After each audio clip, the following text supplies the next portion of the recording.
हम बात करेंगे about the classification of anti microbial agents, okay, which are according to various you can say headings और various categories, ठीक है। सबसे पहले हम देखते हैं activity against, based on activity against particular types of organism. मतलब सपोज अगर बैक्टीरिया के अगेंस्ट कोई एंटीबायोटिक काम कर रही है तो उसको हम क्या बोलेंगे, एंटी बैक्टीरियल, ओके। अगर फंजाई के अगेंस्ट कोई एंटीबायोटिक काम कर रही है उसको बोलेंगे anti fungal. Then on virus anti viral, and then for protozoa it is anti protozoal, and for helminths it is anti helminthic drugs, okay। तो ये सब कैटेगरीज हैं जिनके बारे में हम पढ़ेंगे आगे वन बाय वन। सो अगर बैक्टीरिया के ऊपर बेस्ड है, based on effect on bacteria, then there are drugs which are bacteriostatic and bactericidal, ठीक है। बैक्टीरियोस्टैटिक का मतलब क्या होता है, they suppress the growth of what, bacteria, okay. उनकी ग्रोथ को क्या कर रहे हैं, सप्रेस कर रहे हैं बस, ठीक है, ताकि वो आगे इन्फेक्शन फैला नहीं सके। देन वी हैव बैक्टीरिसाइडल, जो कि क्या करते हैं, बैक्टीरिया को किल करते हैं, ठीक है। तो that's why we have divided in two categories. Bacteriostatic क्या है, chloramphenicol, erythromycin, clindamycin, sulphonamides, tetracycline and aminoglycosides. See, I will share the mnemonics one by one when we will study one by one chapters. Then we have bactericidal, which are beta-lactams, vancomycin, quinolones, rifampicin, and metronidazole. ठीक है? Coming to the based on the source of antibacterial agents. Then we have what? Natural, semi-synthetic, and synthetic. तो natural क्या होता है, जो कि mainly bacterial या fungal sources से ड्रग्स डिराइव्ड है, उनको हम बोलेंगे नेचुरल, ठीक है। Semi-synthetic is what? Those which are chemically altered products of what? Natural antibiotics, ठीक है। उनको हमने क्या कर दिया, केमिकली ऑल्टर कर दिया नेचुरल को। और सिंथेटिक क्या है, दे आर प्योरली सिंथेटिक, ठीक है, chemical structure based. Then natural में we have cephalosporins, gentamicin, streptomycin, tetracycline, griseofulvin, nystatin. And semi synthetic मतलब जिनको हमने केमिकली ऑल्टर किया नेचुरल को, वो क्या कौन सी है, एम्पिसिलिन और अमीकासिन, ठीक है। सिंथेटिक में we have moxifloxacin, norfloxacin, okay. Now coming to based on spectrum of activity, which we have narrow spectrum and broad spectrum. Narrow spectrum में क्या होगा, these antibiotics are active against only a particular like bacteria, like या तो gram positive bacteria के against active है या फिर gram negative bacteria के अगेंस्ट एक्टिव है।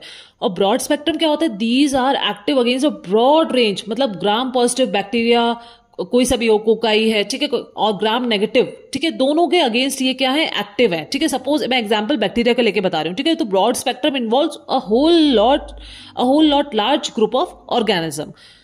सो नैरो स्पेक्ट्रम में कौन कौन से, first generation beta lactam is sensitive penicillin and beta lactam is resistant penicillin.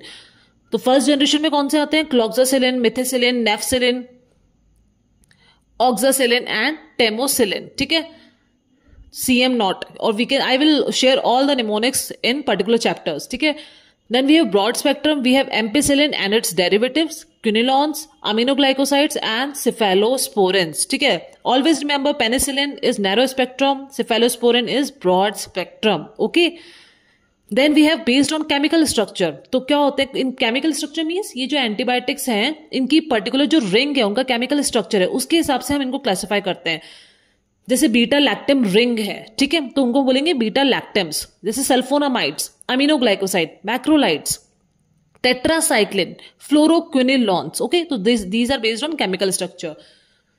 Then we have mechanism of action. अब ये सबसे इंपॉर्टेंट है, मैकेनिज्म ऑफ एक्शन बेस्ड, ठीक है, हम इनके अकॉर्डिंग ही पढ़ेंगे आगे। तो बैक्टीरिया है, सेल वॉल है, सेल मेम्ब्रेन है, डीएनए है, उसमें राइबोसोम है न्यूक्लियस में, ठीक है। तो ड्रग क्या करेंगी, उन सब पे अटैक करेगी। क्यों, क्योंकि बैक्टीरिया को आपको क्या करना है, किल करना है या फिर उसकी ग्रोथ को सप्रेस करना है, ठीक है। तो इसी तरह सबसे पहले हमारे पास है सेल वॉल सिंथेसिस इनहिबिटर, कि बैक्टीरिया की सेल वॉल जो है वो ही ना फॉर्म हो पाए, तो उनको हम किस कैटेगरी में रखते हैं, सेल वॉल सिंथेसिस इनहिबिटर। जैसे we have beta lactam, cephalosporin, carbapenems, monobactams and vancomycin, okay, BCMB, okay। Then we have ribosomal protein synthesis inhibitor, कि अगर अब राइबोसोम्स mRNA से प्रोटीन सिंथेसिस हो रहा है, ठीक है, mRNA tRNA कैसे वर्क करेगा, ठीक है। तो प्रोटीन जो बन रहा है उस प्रोटीन को ही इनहिबिट कर दे, ठीक है, प्रोटीन ही नहीं बन पाए, तो वो कौन सी ड्रग्स होती है, aminoglycosides, chloramphenicol, clindamycin, linezolid and tetracycline. Then we have altering cell membrane integrity, मतलब जो सेल मेम्ब्रेन का स्ट्रक्चर है, ठीक है, उसकी इंटीग्रिटी ही क्या हो जाए, लॉस हो जाए, ठीक है। वो जो पर्टिकुलर सेल मेम्ब्रेन का स्ट्रक्चर है उसकी इंटीग्रिटी को ऑल्टर करना, वो कौन सी है, amphotericin B, bacitracin and polymyxin, okay.